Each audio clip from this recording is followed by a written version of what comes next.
Hello, everyone. Welcome once again to Counselor's Couch 101. I'm still Jim Stump, and hope you're getting settled into this new year, remembering to put the right date and so forth, and like that. It's always a shock, isn't it, when it comes around? It always seems like it goes so fast. And at the beginning of the year, it looks like that year is going to drag on forever, but then it shoots like a bullet, and it's over that quick. Well, life is like that too, right? We think that it feels like it's going to last forever, and then we find out how short life is. A lot of people have said that. They said the one thing they've learned about life when they get in later years, the one thing they've learned is how short it is, how short life is, right? Which means we should probably do our best to make our best decisions as we go along the way, because the decisions we make affect the quality of the life that we have, and etc. All that should be pretty obvious to everyone. But what comes up often when I talk to people in counseling is divorce. Yeah, I've talked to folks who, couples who are trying to decide whether or not to separate. And I've talked with individuals who are trying to decide whether or not they wanted to separate from their partner, etc. And that's all one thing. But what I just meant with this moment was that I talked to a lot of people who have been divorced, and it has lasting and far reaching effects on people's lives, even more than they think at the time, right? And they look back, and a lot of things change with divorce, but one of the things that changes that's really significant on an emotional level is that people tend to lose a little self confidence. At least a lot of them do. Um, and the ones who don't are probably not fit for marriage to begin with.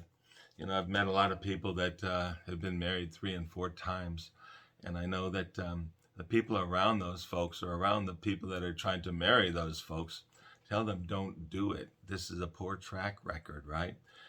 It doesn't mean that it couldn't work. It just means the chances are excellent it's not going to work. People who get divorced a lot, they seem to have trouble with intimacy, and by intimacy I mean sharing the same space with a partner over time, the same house, the same roof, the same everything. And after a while, you just want to go screaming into the night and saying, "I'm out of here," right? They aren't suited for coupling up and being a couple and being married and all that. They just aren't. Um, I know a gentleman who married a woman who had 2 children, 2 daughters. And after about a year, he said, "I can't do this." He says, "I don't want to be married. I don't like the responsibility. I don't like what it does to me." And also, because it was a blended family, that's another really, really hard issue when it comes to divorce. Is this lady had 2 daughters, and the daughters were not his. So this gentleman who was used to bachelorhood, right, never had been married before, used to hang out with the guys and do guy things, and he finds himself in a house with 3 women, and he had no authority over the 2 girls, of course. And he knew that. He wasn't trying to be their father or anything else. He was trying to let them have their space. But somehow there was no room for him emotionally. So there are a lot of troubles with divorce. I mean, the obvious things, right? When you tear apart a legal and financial relationship, that has a lot of repercussions and mostly negative. The person is instantly left without a partner to help with day-to-day chores and tasks and errands and things like that. There's no one there to talk things over with. The financial circumstances generally are less because when you separate like that, if you're getting money in, say, some sort of alimony, it's usually not as much as you had with combined incomes. And not only that, the 2 people are paying for 2 separate houses and etc. Everything that goes along with that. So that means it's just drain on the money on that way too. A lot of things happen. It affects people's status in the neighborhood. It affects their status at their churches. It affects the way people look at them at work. Um, I hate to say it, but a lot of times women are seen as easy prey because they're vulnerable. I'm not saying it's true. I'm saying they're seen that way. And so they have to deal with those complications that people are offering to be a companion, if you follow me. A lot of times ladies don't like that, but then they wonder where they're going to go. And if they have children, they wonder if they're ever going to have another partner again, because it is so hard, like I say, to blend a family. And they probably know that. If they are, solid, grounded women, they probably realize it's going to be difficult. All sorts of things happen to you. So you don't have help with chores and house and errands and everything else. Your finances are torn apart. Your status in the community is completely changed. You have different people coming at you, and maybe you're lonely and want some company, but at the same time, you don't want to make another mistake. And you don't want to go running around with a whole bunch of people at the beginning, because you want to get adjusted to your new position in the world and in life. At least I hope you want to get adjusted. Now, men, they tend to want to go out and find other ladies pretty quickly, because I don't know, maybe they want to feel like they're attractive to somebody, that somebody wants them. They have something of value to offer other than just money, you know. Anyway, what I meant to say was, by the time I talk to them, if they've been divorced for any length of time whatsoever, all those sorts of negative things have sort of settled in, right? And they're living life with possibly a little bit lowered view of themselves, or at least a lowered view of their decision making abilities, their ability to pick a good partner, something like that. Now, I know I'm going to get a lot of complaints saying I got stronger when I got rid of the bum and all this kind of stuff. I understand that. It does happen. But therein is another effect that might be negative. Maybe it turns into anger, right? And I don't blame you. But often it can turn into anger. And what does that help you do? It helps you push other people away. So more repercussions of having been through a marriage and having divorced, right? And what happens to the kids? The kids happy about it? Are they not happy about it? If their children want their parents back together again, it's probably going to produce problems for years, and maybe for the rest of the relationship between parent and child. Another repercussion. Now, because of all this negativity, a lot of people choose to stay in a marriage that isn't working, that isn't optimal, and like that. And sometimes you hear children say when they grow up, I wish my parents had divorced earlier because it wasn't any good. I didn't enjoy the home life. There was a lot of pressure. There was a lot of tension. There was a lot of negativity. Mom was always crying or worried about money or something. And they said, I wish they'd gotten divorced earlier. And other people say, I wish that, they hadn't had me, right? So someone says, okay, I'm an only child. I have no full brothers and sisters. My father remarried and he had kids and he spent his attention on them. My mother remarried and her husband, who was supposed to be my stepfather, didn't exactly want me around. He wasn't cruel or anything, but at the same time, he just sort of ignored me. And then when the two of them had children, all of that attention was placed on them, and I always felt like an intruder. All these things go on, and a parent can walk into the room, or the child of that kind of a circumstance after the child is adult can walk into counseling, and all of this stuff comes out and affects folks forever. Now, knowing all that is probably the reason a lot of current young couples don't want to marry, right? One of the first things they want to do is to keep their financial independence. I've known couples who move in together. They might even have children together, but they maintain their separate names. They maintain their separate cars and their separate insurance policies and their separate bank accounts. Sometimes he will have a bank account, she will have a bank account, and then they'll have a common bank account to pay, the bills that they're both sharing. Sometimes people do that. And any sort of a choice has inherent problems in it, right? If you have a joint bank account, sooner or later it's going to become a bone of contention. I've known some people to put a whole bunch of money in that bank account, and then as they're separating, they're arguing about how much goes to one person, how much goes to the other. And they start talking about how much money someone spent and how much money someone contributed. And it's all very difficult to figure out. And no matter what decision is made, most of the time, someone or both of them feel like they've been shortchanged. Divorce. Anyway, not a good thing. So my thought is make a good choice in the beginning. And how the heck are you going to do that? You never know what's going to transpire or who a person is going to turn into over time. We don't know that. People do grow, and they grow in relationship. By that, I mean they grow in a reaction to the relationship. So if it's positive and they're being supported, who knows? Maybe they can grow closer together. But if there's some negativity and someone's like, feeling resentment and stepping back just a little bit, that affects the self-esteem and the relationship and everything else that's going on, all the things I just mentioned, right? And we can't know what's going to happen until we have that experience. Now, I've heard people say that they think it's a good thing to move in together before marriage because they want to find out who the person is that you're potentially going to marry. You want to find out what it would be like living with that person.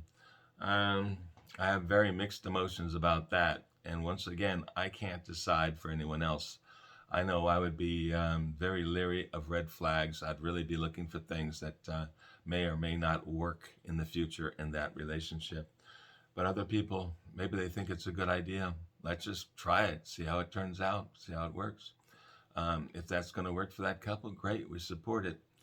But one of the best things I think anyone can do regarding marriage is go through premarital counseling, right? I've mentioned this before and I really believe in it. Oftentimes, it's conducted by a pastor of a church or a minister or someone who's trained for that. But a lot of folks aren't attending churches. They say, I'm spiritual, but not religious. I know what that means. We probably should discuss that in the future, right? Spiritual, not religious. But that's another subject. Find someone to go through premarital counseling with. Now, there should be a checklist somewhere in a program that takes you through all the issues that could possibly arise in a relationship. And there's always going to be a curve. There's always going to be something nobody expected and could not anticipate. I know one couple, they were a bit older when they got married for the first time, like into the later 30s, their first marriage. Neither one of them had children. They married, and it seemed like within 6 months, the husband was diagnosed with a brain tumor, right? And after a amount of time, he had to go into surgery and so forth and like that. And he was not able to work anymore. His brain was not functioning. He could not do his job. So here we have a wife of less than 1 year, and she's got a husband who is an invalid. He could walk around, he could talk, he could do basic things. He wasn't completely incapacitated, but he couldn't earn a living. And I think another thing that happened to him is that he was unable to drive an automobile after that point. Not because he didn't have a license, but because he didn't have the skill, the motor skills to be safe behind the wheel of an automobile. So he wasn't able to drive. That made the wife the taxi driver, the pre-Uber person of the relationship, right? And it made her pick up all of the expenses that accrued over and above whatever insurance the gentleman had and whatever money they had in the bank and whatever property they owned. I don't believe they had a house at that time or a condo or anything that they were purchasing together. So it was just bank accounts and maybe whatever they'd saved or put away in retirement. She had all that. And there was no way anyone could have predicted that, right? I imagine one of the things we should put on that premarital list is a complete medical checkup, complete with brain scans and heart scans and everything else to find out if there's any potential for health issues going into the future. I say that facetiously, but what the heck? We just don't know. I think the best idea is that you truly wait for someone that you want to be with, someone you're willing to go the extra mile for if your beloved partner does develop, say, a brain tumor, becomes an invalid, someone that you're willing to do all that work for just because that's your partner. That's who it is, right? Everything is sort of like you make your best choice and see what happens. We cannot predict the future in a lot of ways. And sometimes people can change. They get into the relationship like the gentleman who married the lady with the two daughters. He didn't know what to expect.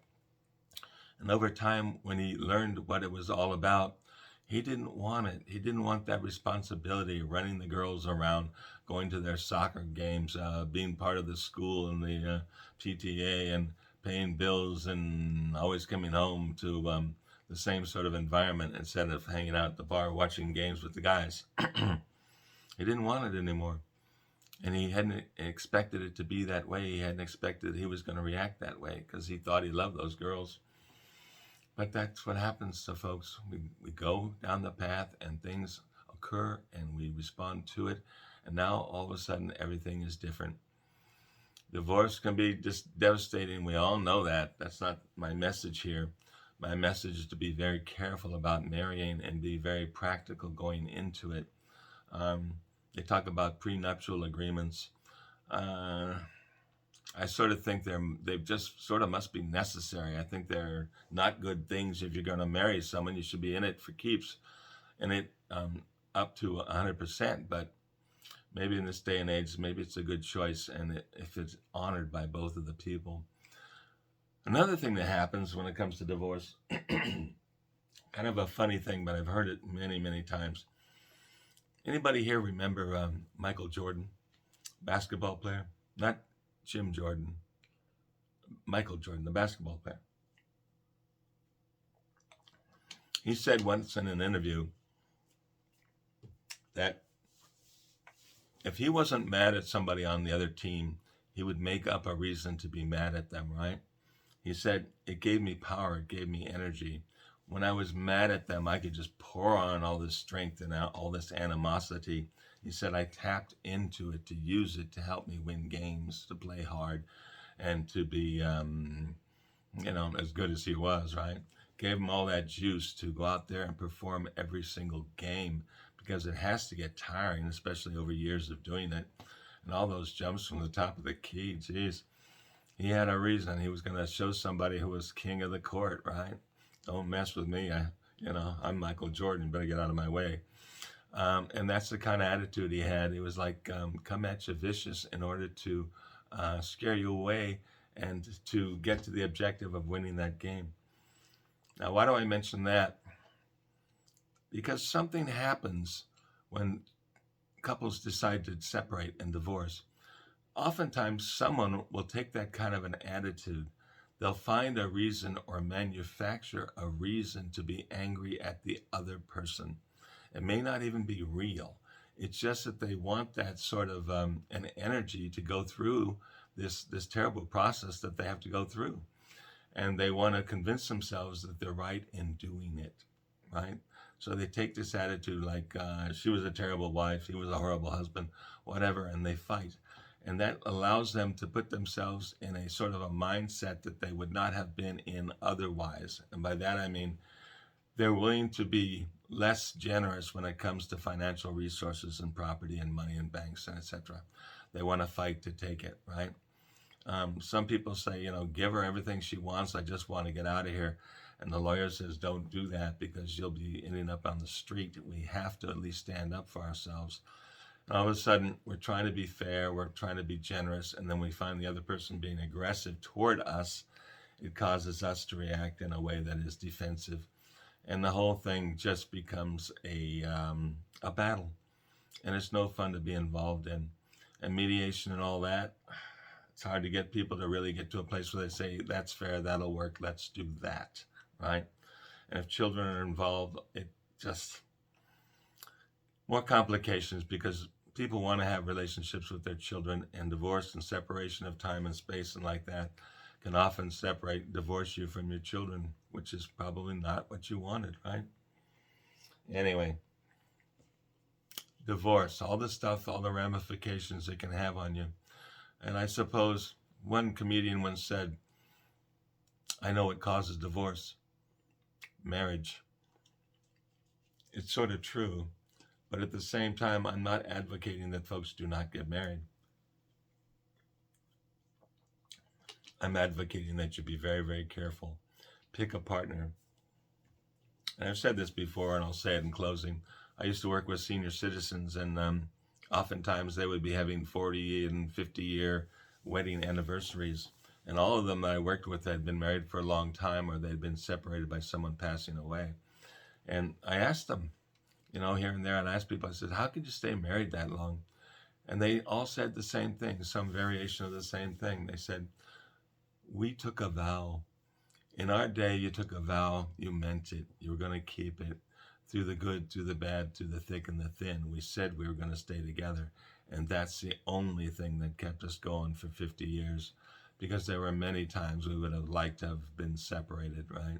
Many arguments, many huge disagreements, but we promised each other and whoever they believe in that they would stay. And that's what made the relationship successful.